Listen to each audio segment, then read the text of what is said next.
నిజ నిర్ధారణకు అంతిమ నిర్ణయం డిఎన్ఏ టెస్ట్.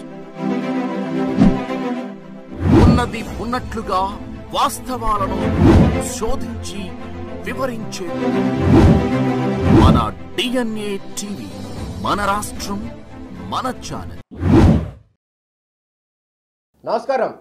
ఆంధ్రప్రదేశ్ పరిపాలన గుండెకాయగా ఉన్నటువంటి ఆంధ్రప్రదేశ్ సచివాలయంలో రెండు వర్గాల మధ్య జరుగుతున్నటువంటి విభేదాల నేపథ్యంలో పూర్తి స్థాయిలో ఉద్యోగులు నష్టపోతారనేటటువంటి వైఖరి నేపథ్యంలో ఆ ఉద్యోగులందరూ కూడా వన్ సైడ్గా తిరుగుబాటుకు సిద్ధమవుతున్న పరిస్థితి అయితే క్లియర్గా కనపడుతుంది.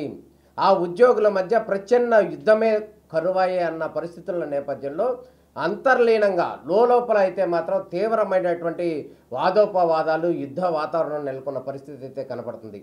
ఇంతకీ ప్రశాంతంగా ఉండేటటువంటి ఆంధ్రప్రదేశ్ సచివాలయంలో ఉద్యోగుల మధ్య ఇన్ని విభేదాలకి కారణం ఏంటి అనేటటువంటి అనుమానాలు అందరిలోనూ కలగక మానదు. అసలు విషయానికి వస్తే కనుక ఆంధ్రప్రదేశ్ ఉద్యోగుల సంబంధించినటువంటి అప్సా ఏదైతే ఉందో ఇది గడిచిన కొన్ని సంవత్సరాలుగా సచివాలయ ఉద్యోగుల యొక్క సంక్షేమానికి సంబంధించినటువంటి ఏర్పడినటువంటి అప్సా ఏదైతే ఉందో ఈ అప్సా ఉద్యోగుల సంఘం నేపథ్యంలో ప్రభుత్వంతో మాట్లాడటం కావచ్చు, ప్రభుత్వ డైరెక్షన్లో ఆంధ్రప్రదేశ్లో ఉన్నటువంటి అన్ని ప్రభుత్వ శాఖలకి డైరెక్షన్ ఇవ్వటం కావచ్చు, వీటన్నిటి కార్యక్రమాల్లో ఒక కీలకమైనటువంటి పాత్ర పోషించేది ఆంధ్రప్రదేశ్ సచివాలయ ఉద్యోగుల సంఘం. ఈ నేపథ్యంలో ఈ సంఘానికి సంబంధించినటువంటి అనేక కీర్తి ప్రతిష్టలు ఉన్నాయి.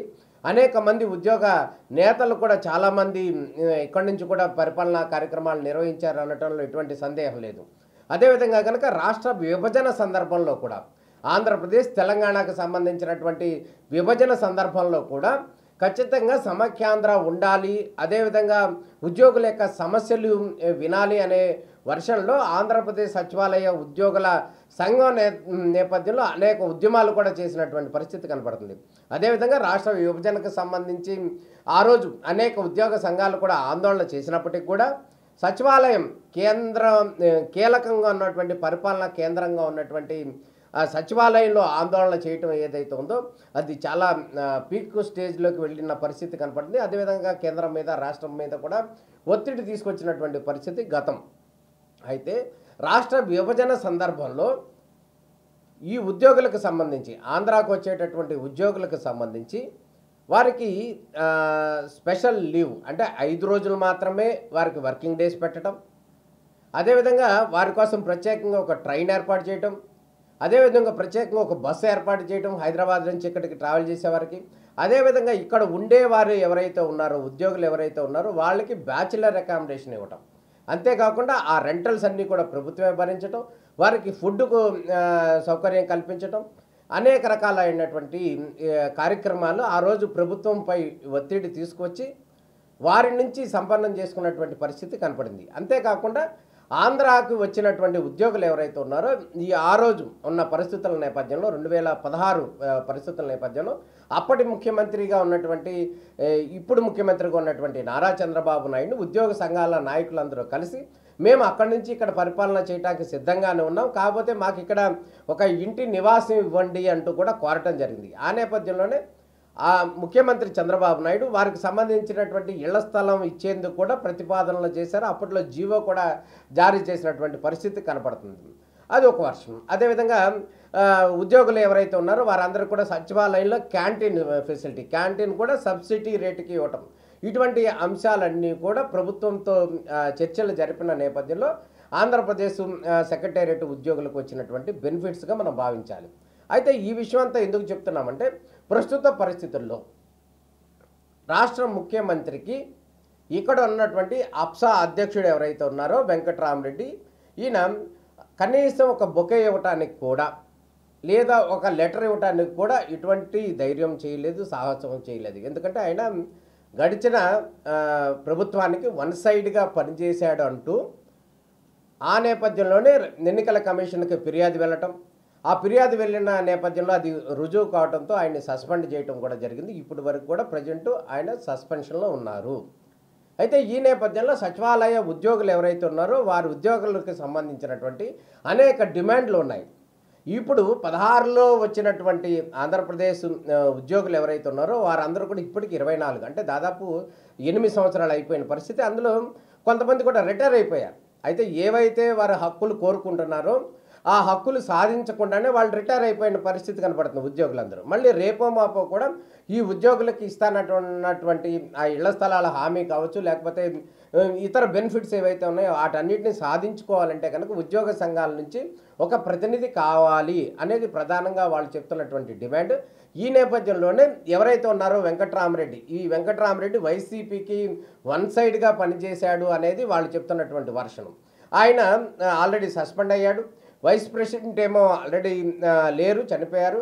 జనరల్ సెక్రటరీ అయితేనేమో ఆయన రిజైన్ చేశారు. కాబట్టి ఆ బాడీ ఏదైతే ఉందో, అప్సా బాడీ ఏదైతే ఉందో ఆ బాడీని పూర్తిగా డిజాల్వ్ అయిపోతే కనుక తర్వాత ఎన్నికలు జరిగితే వచ్చినటువంటి ఎవరైతే వస్తారో వాళ్ళు దానికి సంబంధించి ప్రభుత్వంతో సంప్రదింపులు కానీ, ముఖ్యమంత్రి చంద్రబాబు నాయుడుతో సంప్రదింపులు కానీ, ఉద్యోగులకు సంబంధించినటువంటి అంశాలు సమస్యలు ఏవైతే ఉన్నాయో ఐఆర్ కావచ్చు, డిఏ కావచ్చు, అదేవిధంగా ఇతర అంశాలు కావచ్చు, వీటన్నిటిని కూడా ప్రభుత్వంతో చర్చించే అవకాశం ఉంటుంది అని చెప్పి వాళ్ళందరూ కూడా చెప్తున్నటువంటి పరిస్థితి. గతంలో మురళీకృష్ణ ఎవరైతే ఉన్నారో ఆయన 2 టైమ్స్ అప్సా అధ్యక్షుడిగా పనిచేశారు. గడిచిన 5 సంవత్సరాల్లో వైసీపీ ప్రభుత్వం 5 సంవత్సరాలు ఆయన పూర్తిగా కనుమరుగైపోయినటువంటి పరిస్థితి. ఆ నేపథ్యంలోనే వెంకట్రామరెడ్డి ఇనాన్మస్గా కావచ్చు, తర్వాత ఏదో రకంగా కావచ్చు ఆయన అధికారంలోకి రావటం, 2 టైమ్స్ అధికారంలోకి రావటం, మళ్ళీ ప్రస్తుతం కూడా ఆయనే కొనసాగుతున్నటువంటి పరిస్థితుల నేపథ్యంలో ఇక్కడ ముఖ్యమంత్రితో సంప్రదింపులు జరపడానికి కానీ ఎటువంటి అవకాశం కూడా లేదు. ఆయన వన్ సైడ్ వైసీపీ ముద్ర ఉంది అని కూడా చాలామంది ఉద్యోగులు కూడా చెప్తున్నటువంటి వర్షనం. అది ఏ విధంగా ఉందనేది పక్కన పెడితే ఇప్పుడు ముఖ్యమంత్రి చంద్రబాబు నాయుడుతో సంప్రదింపులు జరిపేటటువంటి అంశానికి సంబంధించి అదేవిధంగా ఒంటెద్దు పోకడతో ఉన్నటువంటి వెంకట్రామరెడ్డిని వెంటనే దించేయాలని చెప్పి సచివాలయ ఉద్యోగులందరూ కూడా వన్ సైడ్గా జనరల్ బాడీ మీటింగ్లో ఆయన రిజైన్ చేయాలని చెప్పి కూడా డిమాండ్ చేసినటువంటి పరిస్థితి కనపడింది. అయితే ఆయన ఆయన ఎవరైతే రిజైన్ చేయడానికి సిద్ధంగా లేరు అంటూ కూడా వాళ్ళు చెప్తున్నటువంటి వర్షన్. ఈ నేపథ్యంలో వెంకట్రామరెడ్డి తానే కొనసాగుతాను అంటూ కూడా చెప్తున్నటువంటి వర్షన్ అయితే ఒక పక్కన కనపడుతున్న పరిస్థితి కనపడుతుంది. అయితే ఉద్యోగుల సమస్యలు ఏవైతే ఉన్నాయో ఈ సమస్యలని ప్రభుత్వంతో చర్చించడానికి ఎవరో లేరు, ఒక అనాథలుగా మారిపోయాం సచివాలయ ఉద్యోగులు అందరూ కూడా అని వాళ్ళందరూ కూడా చెప్తున్నటువంటి పరిస్థితి కనపడుతుంది. ఇప్పుడు మనకు అందుతున్నటువంటి తాజా సమాచారం ఏంటంటే సచివాలయ ఉద్యోగులు ఎవరైతే ఉన్నారో దాదాపు 1200 పైబడి ఉన్నటువంటి ఉద్యోగులు, కీలకమైనటువంటి ఉద్యోగులందరూ కూడా వన్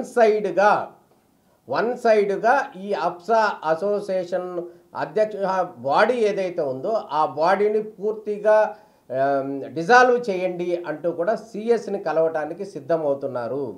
అంటే మెజారిటీ ఉద్యోగులందరూ కూడా దాదాపు ఇదే అభిప్రాయంతో ఉన్నారు. అభిప్రాయంతో ఉన్న నేపథ్యంలోనే వారందరూ కూడా పూర్తి స్థాయిలో సంతకాలు చేసి సిఎస్కి ఇవ్వాలి అని చెప్పి నిర్ణయించుకున్నారు. రేపో మాపో దీనికి సంబంధించినటువంటి ప్రక్రియ కూడా కొనసాగే అవకాశం ఉంది. ఈ విషయానికి ఎందుకు టాపిక్ ప్రత్యేకంగా చెప్తున్నారంటే గతంలో ముఖ్యమంత్రి చంద్రబాబు నాయుడు దిగిపోయిన సందర్భంలో 2019లో ఓడిపోయిన సందర్భంలో ఆయనకి సంబంధించి అప్పుడే అప్సా అధ్యక్షుడిగా ఉన్నటువంటి మురళీకృష్ణకి ఇంకా 9 నెలలు అప్సా అధ్యక్షుడిగా కొనసాగే అర్హత ఉన్నప్పటికీ కూడా అప్పుడు కొంతమంది వెంకట్రామరెడ్డికి సంబంధించిన వారి ద్వారా వచ్చినటువంటి ఒత్తిడి నేపథ్యంలో మురళీకృష్ణ రిజైన్ చేశాడు అని, అదేవిధంగా ఆయన బాడీ మొత్తం రిజైన్ చేసిందని కూడా మనకు అందుతున్నటువంటి సమాచారం. ఈ నేపథ్యంలోనే ప్రస్తుతం ప్రభుత్వం మారిన నేపథ్యంలో ఆయన వన్ సైడ్గా పనిచేశాడు అనేటటువంటి ఆరోపణలు ఉన్నాయి. అదేవిధంగా ఆయన సస్పెండ్ అయ్యి ఉన్నాడు. ప్రభుత్వానికి ఎటువంటి లేఖలు కానీ ఎటువంటి సంప్రదింపులు కూడా చెయ్యనటువంటి వ్యక్తి అప్సా అధ్యక్షుడిగా నామమాత్రంగా ఉన్నాడు అని వాళ్ళందరూ చెప్తున్నారు. ఉద్యోగులందరూ ఎవరైతే ఉన్నారో అక్కడ మురళీకృష్ణ మీద అభిమానమో లేకపోతే వెంకట్రామరెడ్డి మీద వ్యతిరేకతో కాదు, కాకపోతే మాత్రం అక్కడ ఉన్నటువంటి ఉద్యోగులు ఎవరైతే ఉన్నారో ఉద్యోగులందరూ కూడా త్వరితగతిన వారి సమస్యలను ప్రభుత్వం దృష్టికి తీసుకెళ్ళడం, ఆ లిస్ట్ ఏదైతే ఉందో ఆ ఉద్యోగులు ఎవరైతే ఉన్నారో ఆ అర్హుల జాబితాలో వారి పేర్లు ఉండాలి అని చెప్పి వారందరూ కూడా తీవ్రంగా ప్రయత్నం చేస్తున్నటువంటి పరిస్థితి కనబడుతుంది. ఎందుకంటే కనుక ఇది మరికొంత ఆలస్యం అయితే కనుక ఉద్యోగులందరూ కూడా రిటైర్ అయిపోయే అవకాశం ఉంది. అదేవిధంగా ప్రభుత్వాలతో సంప్రదింపులు చేసేటటువంటి అవకాశం ఉండదు అనేటటువంటి భయం వాళ్ళందరిలో కూడా నెలకొన్న నేపథ్యంలో ఉద్యోగులందరూ కూడా తిరుగుబాటుకు సిద్ధమయ్యారు అనేది క్లియర్గా కనబడుతుంది. దాంట్లో భాగంగానే రిజైన్ చెయ్యాలి, రిజైన్ చేయకపోతే మేమే దించేస్తాము అనేటటువంటి వర్షన్లో ఆ ఉద్యోగులందరూ కూడా సిఎస్కి నీరబ్ కుమార్ ప్రసాద్ని కలిసి దీనికి సంబంధించినటువంటి పూర్తి వివరాలు ఆయనకి చెప్తాము. ఆ తర్వాతే దానికి సంబంధించినటువంటి ప్రక్రియ కొనసాగుతుంది. ఏదైతే అప్సా ఉందో అప్సా బాడీని మాత్రం పూర్తిగా డిజాల్వ్ చేయాలని చెప్పి వాళ్ళు డిమాండ్ చేస్తున్న పరిస్థితి కనపడుతుంది. ప్రస్తుతం ఉన్నటువంటి అప్సా అధ్యక్షుడు ఎవరైతే ఉన్నారో వెంకటరామరెడ్డి, ఆయన మాత్రం ఎట్టి పరిస్థితుల్లో నేను రిజైన్ చేయను, కొనసాగుతాను అని కూడా చెప్తున్నటువంటి పరిస్థితి కనపడుతుంది. ఏదైతే సచివాలయ ఉద్యోగుల సంఘం ఏదైతే ఉందో ఇది పార్టీల పరంగా ఒక రకంగా చెప్పాలంటే అది టీడీపీ వైసీపీ పార్టీల వైఖరిగా, వైసీపీ టీడీపీ పార్టీల అనుబంధ సంస్థలుగా మారిపోయాయి అనేటటువంటి అనుమానాలు క్లియర్గా వస్తున్నటువంటి పరిస్థితి కనపడుతుంది. గతంలో ఎప్పుడు కూడా అప్సా ఉద్యోగుల సంఘం ఏదైతే ఉందో అది ఏ పార్టీకి కూడా అఫిలియేటెడ్గా పనిచేసినటువంటి దాఖలాలు లేవు. ప్రస్తుతం కూడా ఆ విధంగానే వన్ సైడ్గా ఉండటం అనేది సరైనది కాదు. ఏదో ఒక పార్టీ పక్షాన ఉండటం అనేది సరైనది కాదు. అది ఏదైతే ఉందో అప్సా ఉద్యోగుల సంఘం ఏదైతే ఉందో అది ఖచ్చితంగా ఎటు పక్కన మొగ్గు చూపకుండా అది స్వతంత్రంగా ఉండే అవకాశం ఉండాలని చెప్పి ఉద్యోగులందరూ కూడా కోరుతున్న పరిస్థితి కనపడుతుంది. ఈ ఉద్యోగుల సమస్యలు ఏవైతే ఉన్నాయో ఆ సమస్యలు కావచ్చు, ఇళ్ల స్థలాల సమస్య కావచ్చు, ఆరోగ్య సమస్యలు కావచ్చు, అదేవిధంగా ఐఆర్ కావచ్చు, లేకపోతే డిఏ కావచ్చు, లేకపోతే పిఆర్సీకి సంబంధించినటువంటి అంశాలు కావచ్చు, ఇవన్నిటిని కూడా ప్రభుత్వంతో చర్చించేటటువంటి అవకాశం ఉంటుంది. కాబట్టి ఆ విధంగా ముందుకు తీసుకెళ్ళాలి, మళ్ళీ ఎన్నికలు పెట్టాలి అని చెప్పి మెజారిటీ ఉద్యోగులందరూ కూడా డిమాండ్ చేస్తున్న పరిస్థితి కనపడుతుంది. ప్రస్తుతం ఉన్నటువంటి పరిస్థితులు ఏవైతే ఉన్నాయో నువ్వా నేనా అన్నట్టు ఢీ కొడుతున్న పరిస్థితులు కనపడుతున్నాయి. ఒక ప్రచన్న యుద్ధమే జరుగుతున్న పరిస్థితి అయితే క్లియర్గా కనపడుతుంది. బయటకు మాత్రం ఎక్కడా కూడా కర్రలను వగైరా పట్టుకుని కొట్టుకునే పరిస్థితి అయితే లేదు. కానీ అంతర్లీనంగా మాత్రం చాలా ఉద్విగ్నంగా, చాలా కఠినంగా వాళ్ళందరూ కూడా ఉన్నారు. ఎవరికి వాళ్ళు తమ విజయం సాధించాలని కూడా వారందరూ వారి పంతం నెగ్గించుకోవాలని చెప్పి వారందరూ కూడా కోరుతున్నటువంటి పరిస్థితి కనపడుతుంది. ఈ నేపథ్యంలో ఇటు వెంకటరామరెడ్డి వర్గం పైచే వెళ్తుందా, అదేవిధంగా మురళీకృష్ణ గత అప్సా అధ్యక్షుడిగా ఉన్నటువంటి మురళీకృష్ణ టీము ఇందులో విన్ అవుతుందా అనేది అయితే వేచి చూడాలి. మొత్తానికి సచివాలయ ఉద్యోగులందరూ మాత్రం చెప్తున్న వర్షన్ ఏంటైతే ప్రభుత్వంతో చర్చించి అనేక రకాలైనటువంటి ఇబ్బందులు ఉన్నాయి, ఆ ఇబ్బందులన్నింటిని కూడా పరిష్కారం చేయాలి. ఆ చేసే విధంగా కూడా ప్రభుత్వంతో చర్చించేటటువంటి సానుకూలమైనటువంటి వాతావరణంలో సానుకూలమైనటువంటి అభ్యర్థిని మరోసారి ఎన్నుకోవడానికి సిద్ధమవుతున్నాం. కాబట్టి ప్రస్తుతం ఉన్నటువంటి నిరుపయోగంగా ఉన్నటువంటి అప్సా బాడీ ఏదైతే ఉందో ఆ బాడీని పూర్తిగా డిజాల్వ్ చేయాలని చెప్పి వారందరూ డిమాండ్ చేస్తున్నారు. రేపో మాపో కూడా దీనికి సంబంధించి పూర్తి స్థాయి కార్యాచరణకు సిద్ధమవుతున్న పరిస్థితి కనబడుతుంది. దీంట్లో ఎవరు విజేతలు అవుతారనేది అయితే మనం వేచి చూడాల్సిన పరిస్థితి కనబడుతుంది. మొత్తానికి సచివాలయంలో టాపిక్ అయితే మాత్రం హాట్గా ఉన్న పరిస్థితి అయితే కనబడుతుంది. ఎప్పుడు ఏ క్షణంలో ఏం జరుగుతుంది అనేది అయితే మనం వేచి చూడాల్సిన పరిస్థితి.